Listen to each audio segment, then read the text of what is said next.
हे बच्चा पार्टी कैसे हो आप लोग? आप बहुत बेहतरीन होंगे, बच्चा होना भी चाहिए।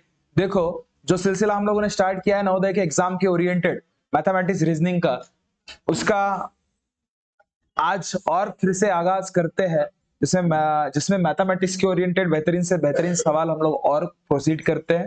ठीक है, वो स्टार्ट करने से पहले बता दूं, मेरा नाम है राज। आप सभी का तहे दिल से वेलकम करना चाहूंगा मेरे यूट्यूब के परिवार में। और एक गुजारिश करना चाहूंगा, कोई नए बच्चा है, नए पेरेंट हमें अगर देख रहे होंगे तो प्लीज चैनल को लाइक, शेयर और सब्सक्राइब पक्का कीजिएगा, और अपने दोस्तों में भी शेयर पक्का कीजिएगा। देखो, पहला सवाल आपके सामने है क्या, तो ये 18 आणि 415 च्या गुणाकाराचा 10वा भाग काय म्हणते? तर भाऊ, सगळ्यात पहिले तर 18 आणि 415 ला गुणाकार करून टाकू, होत बसल काम ना? ठीक आहे, तर 8 5 जा 40, 8 1 जा 8 आणि 4 12 2, 8 33 प्लस एका 5 ने एका 1 ने एका 4 टाकल्या 7 4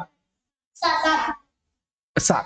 ठीक आहे, आता सर, आता बघा, तुमचा जसा हा उत्तर आला 7 4 7 0, तुम्ही पाहता बरोबर होता खुश आणि मारता टिक, पण असा नाही बळा। याच्या गुणाकाराचा 10वा हिस्सा म्हणते, 10वा भाग, आणि 10वा भाग म्हणजे 1/10 होटलं, 10 पैकी 1 भाग म्हणजे 10वा भाग, हा लक्षात राहील। म्हणजेच हा तुम्ही काय कराल, टकल्या टकल्या गेला, म्हणजे 747 तुमचा उत्तर आहे। 747 कुठे आहे? मग तुम्ही काय म्हणता, 747 नाही आहे ना, जवळची संख्या 748 आहे, द्या टिक, घाला, तोही रॉंग बळा। 747 म्हणजे 747 पॉइंट वाटेल तितके शून्य तुम्ही लावू शकता, इथे 2 आहेत, तर हाच तुमचा उत्तर। पॉइंट नंतरच्या त्या व्हॅल्यूला काही अर्थ नसते, जनरली झिरोला खास कर। ठीक आहे, हा लक्षात ठेवा। नेक्स्ट पहा, 1 ते नेक्स्ट वाला एक्झाम्पल पहा बाळांनो। नेक्स्ट एक्झाम्पल आहे की 1 ते 100 पर्यंत असलेल्या समसंख्यांची बेरीज। समसंख्यांचा फॉर्म्युला तुम्हाला सांगितलं आलेला आहे, काय? n इंटू n प्लस 1 खतम का? माहित आहे ना सगळ्यांची बेरीज काय असते? आता n काय आहे? 1 पासून 100 पर्यंत असलेल्या समसंख्यांची, म्हणजे समसंख्या किती आहेत त्याची व्हॅल्यू। तर 1 पासून 100 पर्यंत सम 50 असतात, म्हणजे n ची व्हॅल्यू किती झाली? 50। तर बस काही नाही करणे, 50 इंटू 50 प्लस 1 म्हणजे 50 इंटू 51, म्हणजे 51 इंटू 50 करणे म्हणजे 5 1 5, 5 5 25 ना, हा 1 टकल्या 2550 तुमचा उत्तर। कोई डाउट? नेक्स्ट देखो बच्चा पार्टी, नेक्स्ट सवाल क्या बोल रहा है कि 15 आणि 81 च्या मधील असलेले 8 चे गुणक किती म्हणते? आता बघा, डायरेक्टली त्यांनी नाही विचारलं, म्हणजे किती तो तुमच्या सोबत म्हणजे खेळण्याचा प्रयत्न करत आहे, पण आपण टेन्शन घ्यायचं नाही भाऊ। 15च्या नंतरच्या आणि 81च्या आधीचे इतके संख्यांमध्येच 8चा गुणक म्हणतोय ना, तर 8चा फाळा तर येते ना आपल्याला। 8 थांबरे बाळा, 8 1 8, हा तर येतच नाही। 8 दुने 16, हा येते ना 15च्या नंतरच्या, आणि मग डायरेक्ट 8 10 जा 80 पर्यंत, म्हणजे 81 नंतरचा आहे, तर ही पण संख्या आलीच ना। तर 2 पासून 10 पर्यंत एकूण किती संख्या येतील? तुम्ही काय करता, 10तून 2 गेले 8, म्हणताना 8 ला टिक मारता, असा करायचा नाही भाऊ। शब्दशः मोजायचं त्याला, कसं मोजाल? तर 2 पासून म्हणा, 2 3 4 5 6 7 8 9 10, असे किती संख्या झाले? 9, म्हणून किती म्हणायचं? 9। म्हणजे हे फाळे रे, म्हणजे 8 3 8 4 8 5 8 6 8 7 8 8 8 9, हे टोटल किती आहे? तर 9 आहे, हे सांगायचे, हेच विचारलं होतं। हे गुणक किती आहे? कारण की त्यानंतर 80 पर्यंत सगळेच 15 आणि 81च्या मधात असतात ना रे, हा प्रश्न। काय डाउट? नेक्स्ट, तो देखो बच्चा पार्टी, इसका आंसर कैसे होगा कि √16/25 चा दशांश रूप सांगा। दशांश रूप आहे ना, आमचा बैल का म्हणे √16 भागीला 25 म्हणजे सर √16 म्हणजे होते 4, आणि हा 25 म्हणजे होते 5, म्हणजे हा उत्तर। भैया बेटा, तर असा नाही, हा होते जरूर असा, इसका होता है, लेकिन त्यांनी दशांश रूप म्हटलं ना बाळा, तर 4/5 म्हणजे हा तर गेलाच, ठीक आहे, आणि हाही गेलाच। आता पाय, आता 2.5 आणि 0.8 आहे, मान्य कराल? यामधून उत्तर कोणतं राहणार? तर तुम्ही अक्षरशः करून पाहत असाल तर करून पाहायची गरज नाही। ज्या क्षणी अंश हा लहान असते छेद मोठा असतोय तेव्हा त्याचा उत्तर हा 0 पॉईंटच्या आसपास येतो. इथे 0 पॉईंट वाला कोणताही एकच आहे, खतम, होऊच शकत नाही. नाही तर मग करून पण पाहू शकता. 5 0 जा 0, 4 पॉइंट टाकल्या, 5 8 जा तुमचा आन्सर 0 पॉइंट. काही डाऊट थोडसा तरी? नेक्स्ट प्रश्न बाळांनो, नेक्स्ट प्रश्न पहा.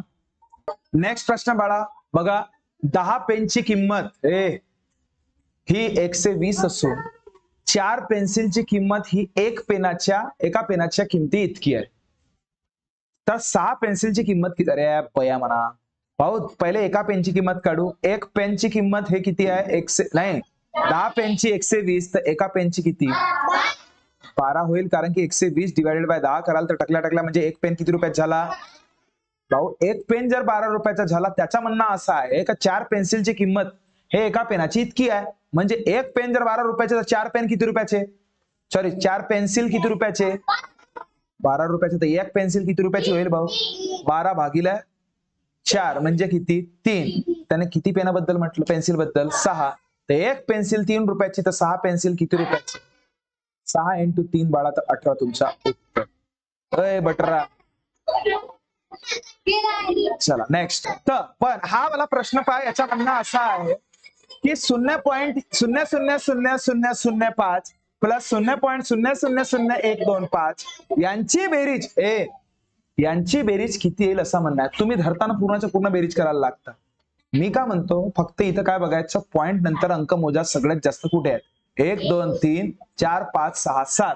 तर इतकं पक्का आहे भाऊ, तुमच्या उत्तरही पॉइंट नंतर 7 अंकीच राहणार आहे.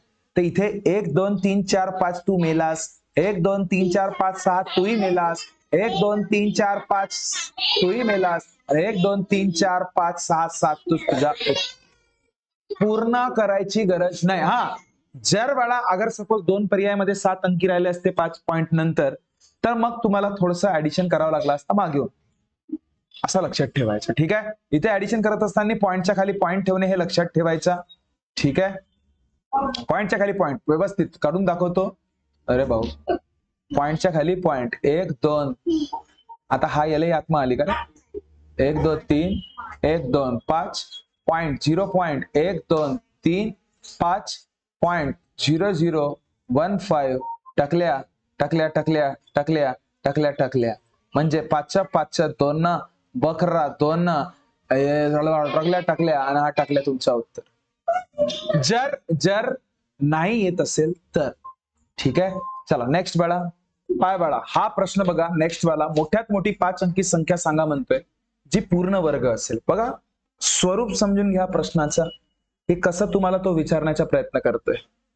समजलं? मोठ्यात मोठी 5 अंकी संख्या म्हणजे 9 9 9 9 9. समजला का नवऱ्यावो? ठीक आहे. आता मी काय म्हणतो, हे 9 9 9 9 हे आहेत, तुम्ही पाहताना मस्त एला आन्सर देता. हा भाऊ आहे का? तो मोठ्यात मोठी 5 अंकी संख्या झाली, पण त्याचं असं म्हणणं आहे की मोठ्यात मोठी 5 अंकी सांगायचे पूर्ण वर्ग आहे. तर हे पूर्ण वर्ग हा तर नाहीये, पण पूर्ण वर्ग आपण काढू शकतो की अजून जवळपासची तिथे कोणता आहे बा म्हणून. ठीक आहे, तर बघ काय करायचे, मागे येऊन 2 2 चे गट पाडायचे. मग 9 कोणाच्या पाड्यामध्ये येतोय? 3 3 9, आणि त्याच 3 ने इकडे, हे माहित आहे ना आपलं कला, हे कला माहित आहे ना आपली. ठीक आहे, 3 आणि 3 6.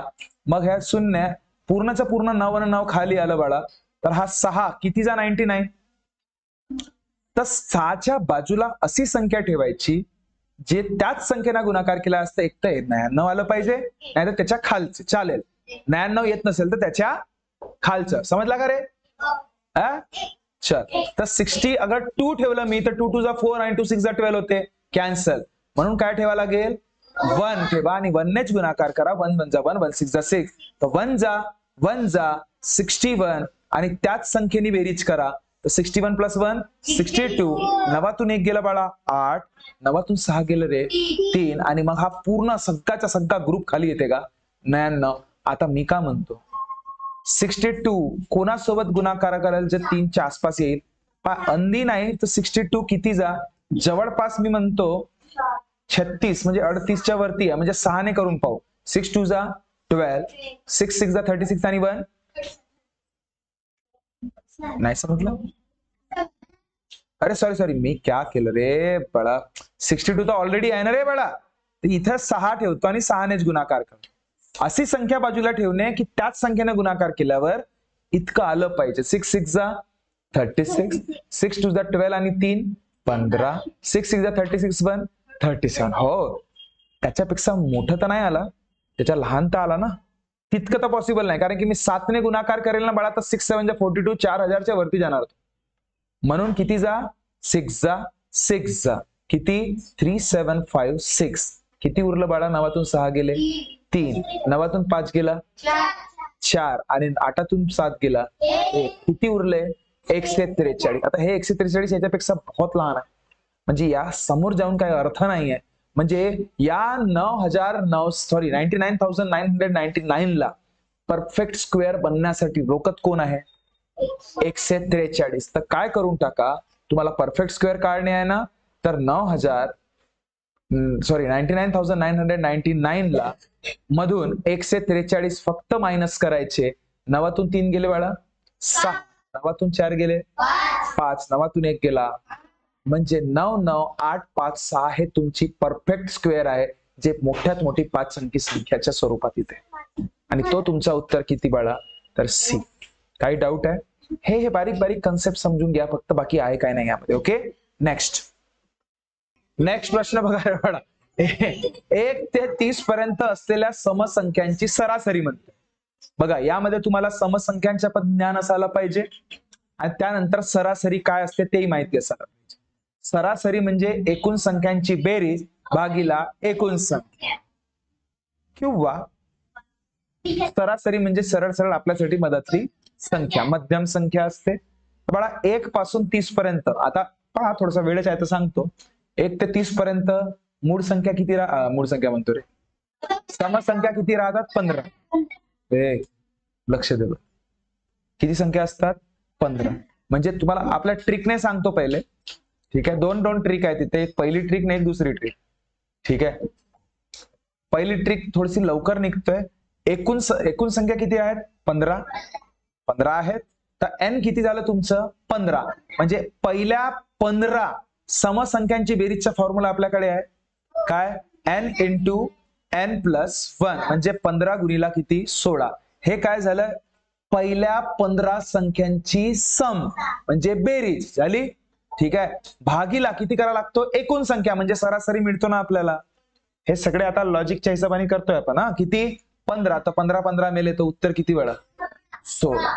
आणि असं नाही करायचं आहे तर मग पूर्ण संख्या लिहा. किती? 2, त्याच्यानंतर 4 6 8 10 12 14 16 18 20 22 24 26 28 30 आहेत.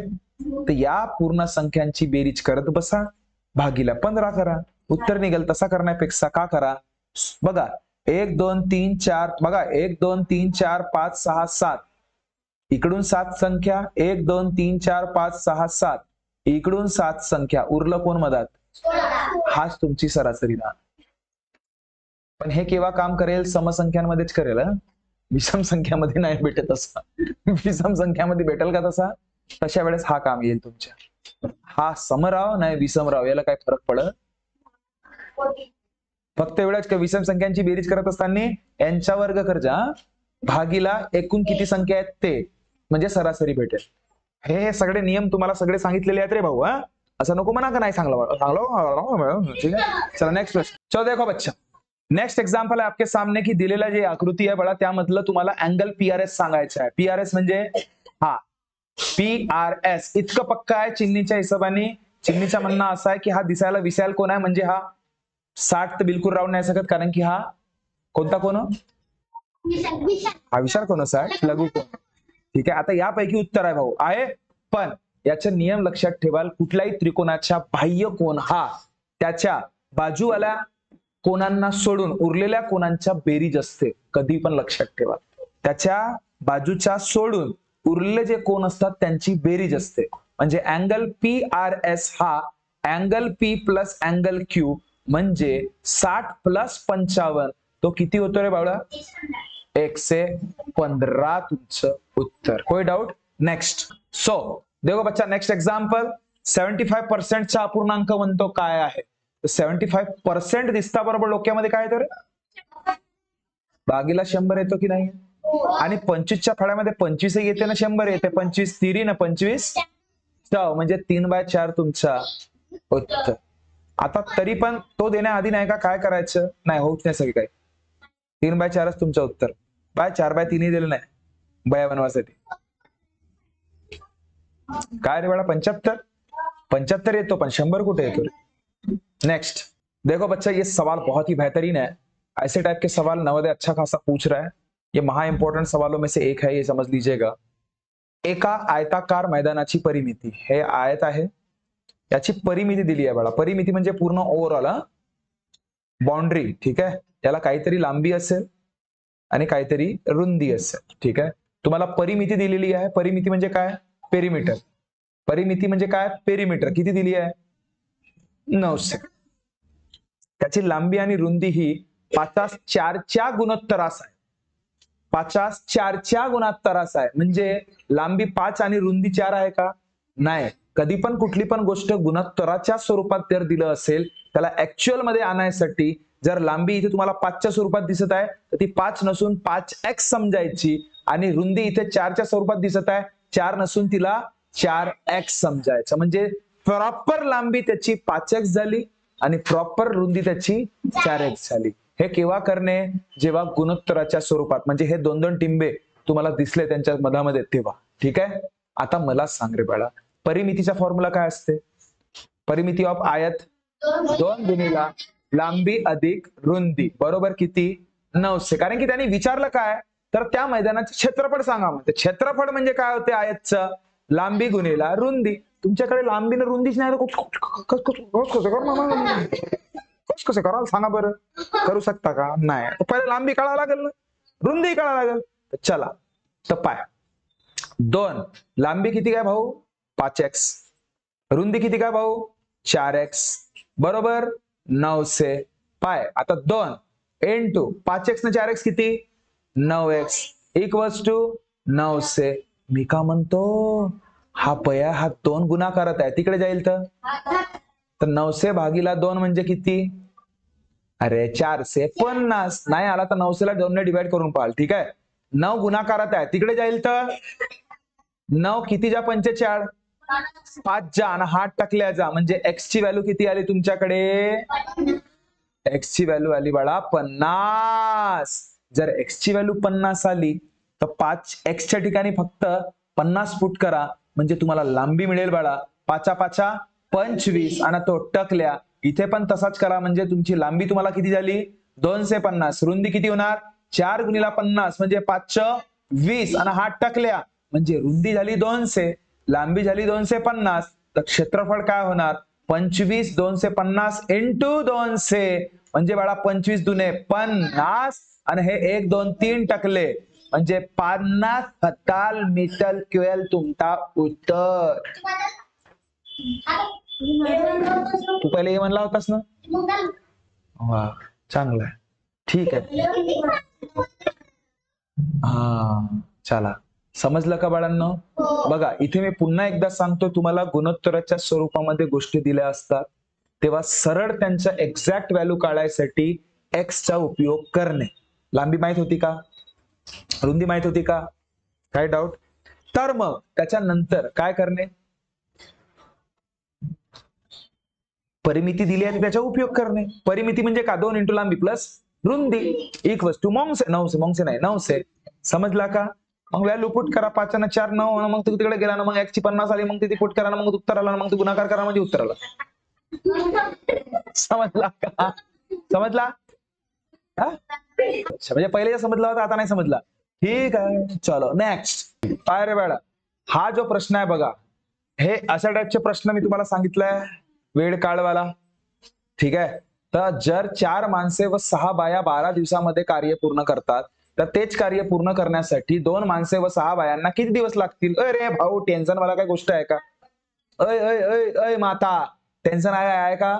अशा वेळेस का करायचा? पाय अय माणसासाठी m, मी फॉर्म्युला सांगितलाय m1, उसके बाद बायांसाठी w1 इंटू इंटू डे 1 दिवस आहेत ना, इक्वल्स भाऊ सरळ सरळ होत बसल काम ना धंदा पाय. बघा बाळा, थोडा प्रश्न लिहिताना माझी गलती झाली म्हणून तो तसा प्रकार नाही होणार आहे जशा पद्धतीने मी तुम्हाला सांगत होतो. ठीक आहे, हा प्रश्न इथे कसा पाहिजे, व नाही पाहिजे, इथे पाहिजे काय, जर 4 माणसे किंवा हा पाहिजे शब्द. काय म्हणते किंवा पूर्ण करतात, तर तेच कार्य पूर्ण करण्यासाठी काय आहे रे बाळा, तेच कार्य पूर्ण करण्यासाठी 2 पुरुष म्हणजे 2 माणसे व नाही, इथे काय पाहिजे, आणि पाहिजे. आता काय पाहिजे, आणि पाहिजे. 6 बायांना किती दिवस लागणार आता बरोबर. तो इसका अभी आप जवाब भी बताओगे, कमेंट करके पक्का बताइए. उसके बाद का नेक्स्ट सवाल ये हो चुके हैं, मुझे अभी बता रहे हो आप लोग, ठीक है ना, है ना. फिर भी ये इसका आप अच्छे से जब आप इसको वीडियो देखोगे, इसका भी मेरे को आंसर चाहिए. ठीक है, देखो बच्चा पार्टी, वो सारे एग्जाम्पल आप सॉल्व करके मुझे कमेंट पक्का करोगे. गुड गुड, बढ़िया.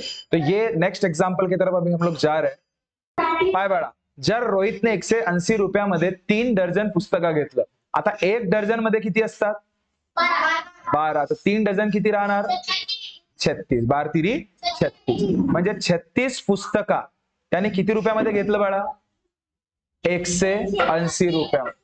36 पुस्तका किती रुपयामध्ये घेतले, 180 रुपयामध्ये घेतले, तर 45 रुपयामध्ये किती पुस्तका घेतील असं म्हणणं आहे. 45 रुपयामध्ये किती पुस्तका, तर अशा वेळेस काय करणे, तिरपा गुणाकार.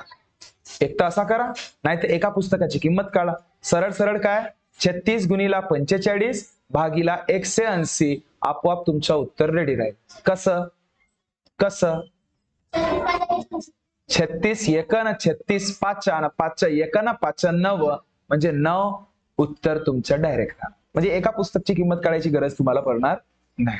तिरपा असा मांडणी करायची, पैशाच्या खाली पैसे, पुस्तकाच्या खाली पुस्तक. क्लिअर. नेक्स्ट सवाल देखो. 25% म्हणजे काय, तर 25 भागीला 100. च्या म्हणजे काय, इंटू 12 प्लस पुरं काय करतात, धरतात ना 12 ना 12 पहिले 24 करतात.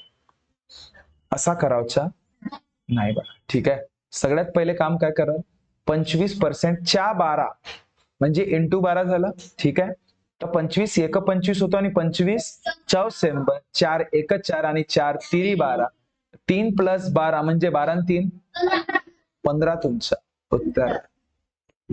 काही डाऊट आहे थोडस तरी. नेक्स्ट देखो, ये गलती करने का नहीं, म्हणून हे सोपे सोपे प्रश्न घेऊन राहिलो बरं मी, की तुम्ही बारीक बारीक चुका काय करणार आहात तेच मी तुम्हाला आधी सांगतही आणि कसं नाही करायचं ते पण सांगत आहे. 12 + 12 आधी करायचा नाही बाळा. बदमाशचा रूल काय म्हणतोय, च्या हा याला आधी संगतीमध्ये आणा. 25% म्हणजे 25 भागीला 100, च्या म्हणजे गुणाकार, यांच्या पहिले डील कराल तुम्ही, हा लक्षात घ्या. नंतर नाही तर तुम्ही करता 12 12 14 झाला, सॉरी 12 12 24 झाला, गलत होऊन जातो बाळा तो. 25 एकानं 25 चौ आणि 4 तिरी 12 आणि 3 अधिक 12 म्हणजे 15 होतो यार. समजा काय यार. नेक्स्ट देखो बच्चा, 1 हेक्टर म्हणजे किती सेंटी, माहित आहे का, आठवते का तुला, कोटी, हेक्टर, डेका, मीटर, लिटर, ग्राम, डेसी, सेंटी, मिली. ठीक आहे, तर जसे जसे आपण इकडे जातो इंटू, इकडे जातो डिवाइड. कोई शक. तर 1 हेक्टर कुठे आहे, हेक्टर हा सेंटी कडे जायचं आहे. कुठे जायचं आहे, सेंटी. टुबुक किती कदम गेल्या, 1 2 3 4, 4 शून्य जिथे तो तुमचा उत्तर. 1 2 3 4 हे तुमचा उत्तर. काही डाऊट. चलो नेक्स्ट देखो बेटा, नेक्स्ट प्रश्न असा आहे की 2.5, गुड, बढ़िया, बहुत बढ़िया. एक ही बच्ची ने किया, वैष्णवी. तो 2.5 मीटर क्यूब तेल पासून 500 मिलीलीटरच्या किती बॉटल भरल्या जाणार असा प्रश्न आहे रे. किती म्हणजे माहित आहे ना, मोठू डिवायडेड बाय छोटू. क्लिअर आहे. आता 2.5 मीटर क्यूब तेल म्हणजे किती मिलीलीटर, ते करण्याच्या आधी किती लिटर असतं ते काय काढावं लागेल. तर 2.5 मीटर क्यूबला लिटर मध्ये आधी आणावं लागेल.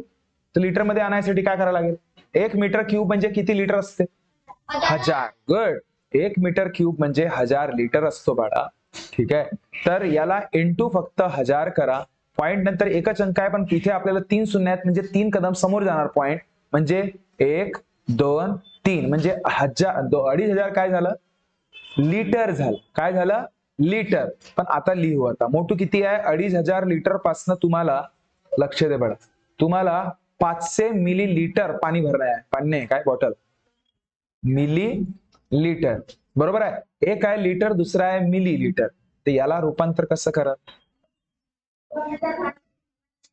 2500 गुणिला, गुड बाळा. तर एक तर लिटरला मिलीलीटर मध्ये करा, नाही तर मिलीलीटरला लिटर मध्ये करा, मर्जी तुमची. काही डाऊट का, थोडसा तरी काही डाऊट आहे का, थोडसा तरी. चला बाळांनो, तर 2500 लिटर ला मिलीलीटर मध्ये करू म्हणजे बरं राहणार. ठीक आहे.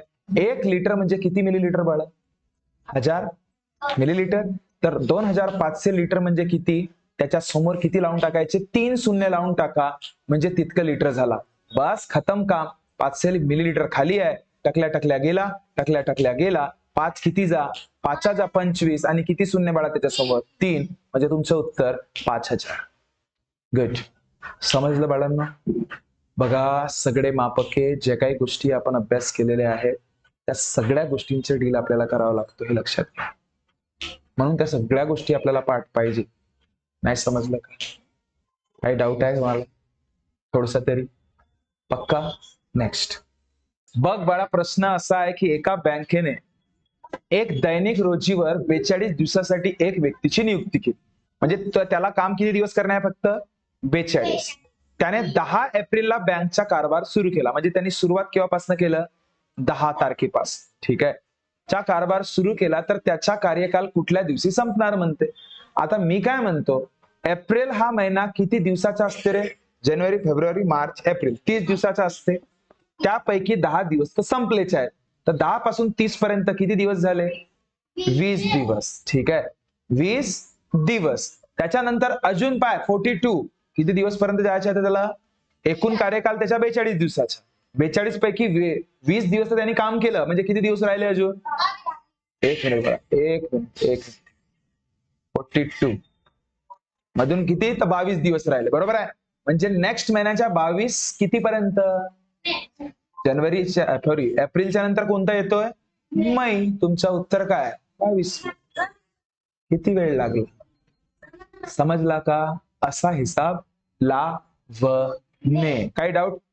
अब हमको ये बिल्कुल लगता है कि भाई देखो बराबर वो देता है 22 अप्रैल का होगा, ठीक है. हा 22 एप्रिल पर्यंत तो काम करणार आहे का, 22 एप्रिल पर्यंत काम करणार आहे का तो खरंच. 42 दिवस बाळा, हा तर 43वा दिवस राहील ना. त्याच्या आधीचा एक दिवस म्हणजे काय, तो 42वा दिवस राहिला, म्हणजे 21 मई. हा तुमचं उत्तर राहणार. डिंग डिंग, खाव रे डिंग डिंग. हा, त्या नाही करून पाहिलं नाही. ठीक आहे. तर हा 22 मई तुमचा उत्तर, एप्रिल चुकीचा, सॉरी 22 एप्रिल चुकीचा, 21 मई तुमचा उत्तर. तेच म्हणलं ना, 22 मई चुकीचा, 21 मई. है ना. तो ये जो भी होमवर्क दिया है, बाकी सारे जो कल हम मिलेंगे, तो कल तो पेपर भी है अपना, पेपर के साथ बढ़िया डील करेंगे. कोई नया बच्चा नया पेरेंट हमें देख रहा होगा तो प्लीज चैनल को सब्सक्राइब करें. मिलते हैं नेक्स्ट वीडियो में, तब तक खुश रहिए, ख्याल रखिए. Thank you so much, tata, bye bye.